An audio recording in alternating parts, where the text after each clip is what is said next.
I'm at Fabtech in Chicago at the PEM booth, and here's your chemical access tank on the outside of the washer, and it feeds over to here where the pumps are. The pumps are external to the washer, and it goes into the actual washer itself.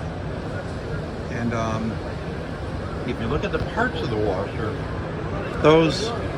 those tubes going across the bottom are the headers of the washer, and these things rising up are called risers, and those are the nozzles of the washer. More and more people are using these plastic clip-on nozzles because they're very easy to clean, and you could take them apart if they get plugged up.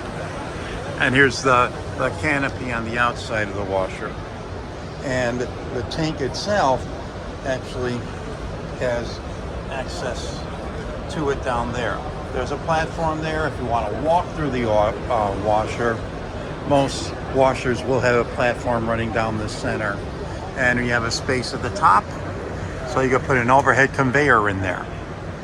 Anyways, you got headers and risers, and at the end of the header there's often an end cap. Even though this goes right into a riser, it doesn't have an end cap in it. And in general, the PEM washers have an external heating unit rather than a heating tube inside the washer. It's a really good washer because you could go and you could expand it.